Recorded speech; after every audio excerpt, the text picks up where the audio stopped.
ദൈവത്തിന് സ്തോത്രം. പ്രഭാത മന്നയിലേക്ക് ഏവർക്കും സ്വാഗതം. ഈ രാവിലെയും ദൈവത്തിൽ നിന്ന് പുതിയത് പ്രാപിച്ചുകൊണ്ട് അനുഗ്രഹത്തോടെ മുന്നേറേണ്ടതിന് കർത്താവ് നമ്മളെ ബലപ്പെടുത്തട്ടെ. സംഖ്യാപുസ്തകം 11-ാം അധ്യായം 23-ാം വാക്യം. യഹോവ മോശയോട്, യഹോവയുടെ കൈ കുറുതായി പോയോ?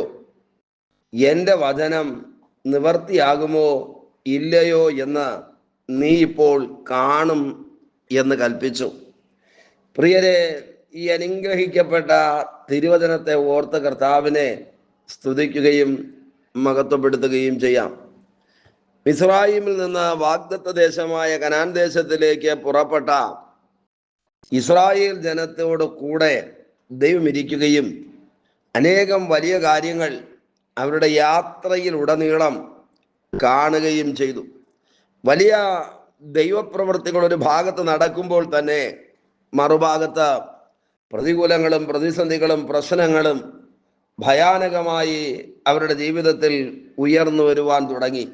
പ്രിയരെ, ഇതിന് തുല്യമാണ് നമ്മുടെ ക്രിസ്തീയ ജീവിത യാത്ര.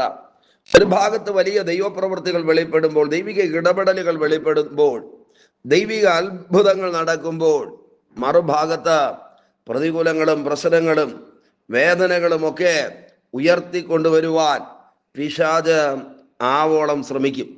എന്നാൽ സംഖ്യാപുസ്തകം 11-ാം അധ്യായം 23-ാം വാക്യത്തിലേക്ക് വരുമ്പോൾ ഒരു പ്രത്യേക സമയം മോശയെ വിളിച്ചിട്ട് ദൈവം പറയുന്ന ആലോചനകൾ, അഥവാ മോശയോട് ദൈവം സംസാരിക്കുന്ന സംഭാഷണമാണ് ആ വാക്യത്തിനകത്ത് എഴുതിയിരിക്കുന്നത്. മോശയോട് ദൈവം ചോദിക്കുകയാ, എൻ്റെ വചനം നിവർത്തിയാകുമോ ഇല്ലയോ എന്ന് നീ ഇപ്പോൾ കാണും എന്ന് കൽപ്പിച്ചു.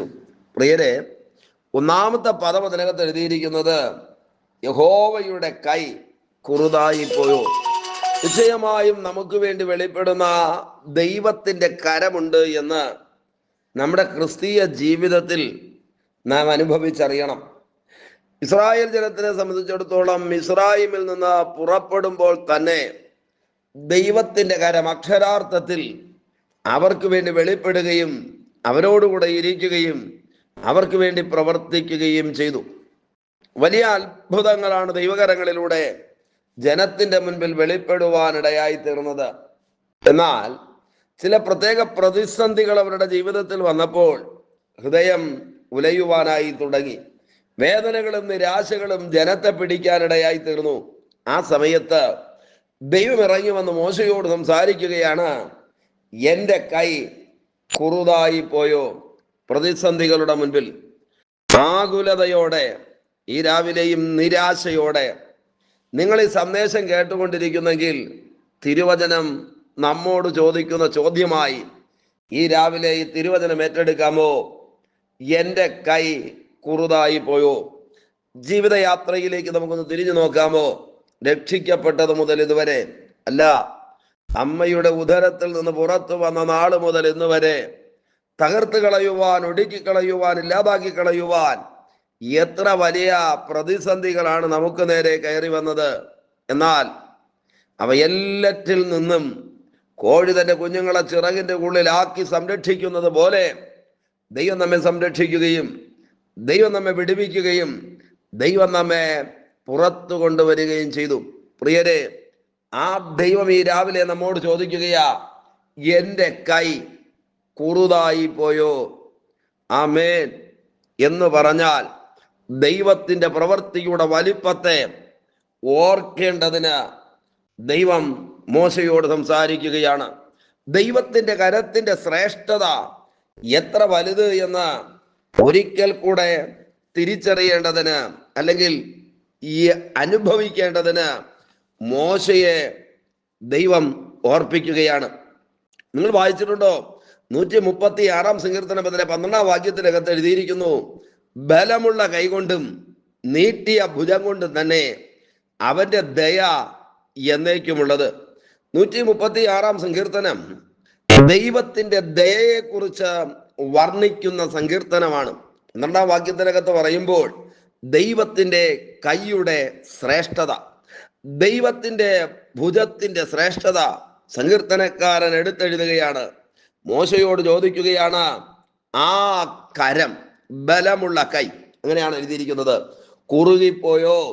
പ്രതിസന്ധികളുടെ മുൻപിൽ ഹൃദയം ക്ഷീണിച്ചു പോയപ്പോൾ ധൈര്യപ്പെടുത്തേണ്ടതിന്, ശക്തീകരിക്കേണ്ടതിന്, ആത്മിക ജീവിതത്തിൽ എഴുന്നേൽക്കേണ്ടതിന്, പിന്നെയും മുൻപിലേക്ക് പ്രയാണം ചെയ്യേണ്ടതിന് മോശയെ തട്ടിയിട്ട് ചോദിക്കുകയാ, മോശയെ, എൻ്റെ കൈ കുറുതായിപ്പോയോ? നിശ്ചയമായിട്ടും ഈ രാവിലെ ദൈവത്തിൻ്റെ കരം ചിലർക്ക് വേണ്ടി ചലിക്കുന്ന, ദൈവ പ്രവൃത്തി വെളിപ്പെടുന്ന അത്ഭുതത്തിൻ്റെ പകലായി തീരട്ടെ. എന്ന് പറഞ്ഞാൽ നമുക്ക് വേണ്ടി പ്രവർത്തിക്കുന്ന ദൈവത്തിൻ്റെ കരം കുറുതായി പോയിട്ടില്ല എന്ന് ഇന്ന് രാവിലെയും നമ്മൾ തിരിച്ചറിയണം. അടുത്ത ചോദ്യം ഇതാ, എൻ്റെ വചനം നിവർത്തിയാകുമോ ഇല്ലയോ എന്ന് നീ ഇപ്പോൾ കാണും എന്ന് കൽപ്പിച്ചു. എന്ന് പറഞ്ഞാൽ ദൈവം തൻ്റെ ജനത്തോട് ചേർത്ത് പിടിച്ച് അവരെ ആശ്വസിപ്പിക്കേണ്ടതിന് അവരോട് അരുളി ചെയ്ത അനേകം വാഗ്ദത്ത വചനങ്ങൾ ഉണ്ടായിരുന്നു. ഈ യാത്ര ആരംഭിക്കുന്നതിന് മുൻപ് മിസ്രയീമിൽ അവർ പാർക്കുമ്പോൾ തന്നെ നാളുകളിൽ എന്ത് സംഭവിക്കുമെന്ന് ദൈവം അവരോട് അരുളി ചെയ്ത വാഗ്ദത്തങ്ങൾ ഉണ്ടായിരുന്നു. എന്നാൽ ഇപ്പോൾ പ്രതിസന്ധികൾ വന്നപ്പോൾ, ദീർഘകാലം മരുഭൂമിയിലൂടെ നടന്ന് കാലുകൾ കുഴഞ്ഞു പോയപ്പോൾ, പ്രതിസന്ധികൾ വന്നപ്പോൾ അവരുടെ ഹൃദയത്തിനകത്ത് ഒരുപക്ഷെ ആകുലതകൾ കയറിക്കൂടി കാണും. അതിൽ നിന്ന് അവരെ തട്ടി ഉണർത്തേണ്ടതിന്, അവരുടെ ചിന്തകളെ, നിരൂപണങ്ങളെ മാറ്റേണ്ടതിന്, അവർക്കൊരു ശുഭഭാവി ഉണ്ട് എന്നവരെ ഓർപ്പിക്കേണ്ടതിന് മോശയോട് ദൈവം പറയുകയാ, എൻ്റെ വചനം നിവർത്തിയാകുമോ ഇല്ലയോ എന്ന് നീ ഇപ്പോൾ കാണും എന്ന് കൽപ്പിച്ചു. ഈ സന്ദേശം കേട്ടുകൊണ്ടിരിക്കുന്ന ആരോടൊക്കെയോ പരിശുദ്ധാത്മാവ് പറയുകയാ, വാഗ്ദത്തങ്ങൾ കേട്ടിട്ട്, ദൈവാലോചനകൾ കേട്ടിട്ട്, പ്രവചനങ്ങൾ കേട്ടിട്ട്, ദൂതുകൾ കേട്ടിട്ട് നാളുകൾ കുറച്ച് പിന്നിട്ട് കാണും. പക്ഷേ ആലോചനകൾ നിവർത്തിയാകുമോ ഇല്ലയോ എന്ന് നിങ്ങൾ കാണുന്ന നാളുകൾ മുൻപിൽ വെളിപ്പെടാനായി പോകുക. ഇന്ന് രാവിലെ ഈ ദൂത് ഹൃദയം കൊണ്ട് ഏറ്റെടുക്കാനായി പറ്റുമോ? നിങ്ങളുടെ ഭവനത്തെക്കുറിച്ചാകാം, നിങ്ങളുടെ തലമുറകളെ കുറിച്ചാകാം, നാളുകളെ കുറിച്ചാകാം, ശുശ്രൂഷകളെ കുറിച്ചാകാം, അല്ലെങ്കിൽ നിങ്ങളുടെ മുൻപിൽ വെളിപ്പെടുവാനുള്ള വലിയ യാത്രകളെ കുറിച്ചാകാം. ദൈവാത്മാവ് നിങ്ങളോട് അരുളി ചെയ്ത ദൈവിക ആലോചനകൾ നിശ്ചയമായും നിവർത്തിയാകുമെന്നവരെ ഓർപ്പിച്ച് ബലപ്പെടുത്തേണ്ടതിന് ദൈവം തന്നെ ഇറങ്ങി വന്ന് മോശയോട് പറയുകയാണ്, എൻ്റെ കൈ കുറുതായി പോയോ? ആമേൻ. മറുപടി നാം പറയണം, കുറുതായി പോയോ ഇല്ലയോ എന്ന്. രണ്ടാമത്തെ കാര്യം, എൻ്റെ വചനം നിവർത്തിയാകുമോ ഇല്ലയോ എന്ന് നീ ഇപ്പോൾ കാണും. പ്രിയരെ, തൊട്ടടുത്തുള്ള വാക്യങ്ങൾ താഴോട്ട് വായിച്ചാൽ ദൈവം അവരോട് പറഞ്ഞ ആലോചനകൾ അവർക്ക് വേണ്ടി നിവർത്തിയാകാനായി തുടങ്ങി. ദൈവത്തിൻ്റെ കരത്തിൻ്റെ ശ്രേഷ്ഠത അവർ അനുഭവിക്കുവാനായി തുടങ്ങി. ഈ മരുഭൂമിയിലൂടെ മുന്നോട്ട് യാത്ര ചെയ്യുന്ന ദൈവപൈതലെ, ഇന്ന് പകൽ ദൈവപ്രവർത്തികൾ, വിടുതലുകൾ, അത്ഭുതങ്ങൾ ഓരോരുത്തരുടെയും ജീവിതത്തിൽ അനുഭവിക്കത്തക്ക നിലയിൽ ആമേൻ വെളിപ്പെടുന്ന മിനിറ്റുകൾ ദൈവം നമ്മുടെ മുൻപിൽ കൊണ്ടുവരട്ടെ. എൻ്റെ വചനം നിവർത്തിയാകുമോ ഇല്ലയോ എന്ന് നീ ഇപ്പോൾ കാണും. താഴോട്ട് വായിച്ചാൽ അറിയാം, ദൈവത്തിൻ്റെ വലിയ പ്രവൃത്തി ആ കൂടാരത്തിനകത്ത് വെളിപ്പെടുവാനിടയായി തീർന്നു. ആ തലമുറ ദൈവിക വിടുതലുകൾ കണ്ടു. ദൈവിക കരത്തിൻ്റെ ശ്രേഷ്ഠത അനുഭവിക്കുവാൻ ദൈവം അവർക്ക് കൃപ നൽകി കൊടുത്തു. അങ്ങനെയാണെങ്കിൽ ഇന്ന് പ്രഭാതത്തിൽ ദൈവം ചിലതിനെ സ്റ്റോപ്പ് ചെയ്യിപ്പിക്കുന്ന, ചില പ്രതിസന്ധികളെ ദൈവത്തിൻ്റെ കരം തടയുന്ന, പ്രതികൂലങ്ങളെ ജീവിതത്തിൽ നിന്ന് ദൈവത്തിൻ്റെ ആത്മാവ് എടുത്തു മാറ്റുന്ന ദൈവപ്രവൃത്തിയുടെ മിനിറ്റുകളായി തീരട്ടെ. ഈ ദിവസത്തിന് അനുഗ്രഹത്തിന് വേണ്ടി, നന്മയ്ക്ക് വേണ്ടി നമുക്ക് ഒരുമിച്ച് ദൈവത്തോട് പ്രാർത്ഥിക്കാമോ? പരിശുദ്ധ ദൈവമേ, സ്വർഗസ്ഥ പിതാവേ, ഈ അനുഗ്രഹിക്കപ്പെട്ട മിനിറ്റുകൾക്കായി സ്തോത്രം.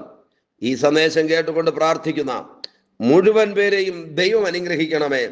ആരെങ്കിലും ആകുലതയോടെ ഈ സന്ദേശം കേൾക്കുന്നെങ്കിൽ വചനം ഓരോരുത്തരുടെയും ജീവിതത്തിൽ വിടുതലായും നന്മയായും അത്ഭുതമായും തീരട്ടെ.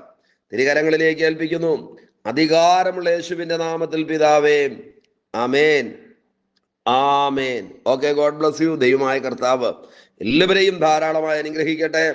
വലിയ ദൈവ പ്രവർത്തികൾ എല്ലാവരിലും വെളിപ്പെടട്ടെ. ദൈവം സഹായിക്കട്ടെ.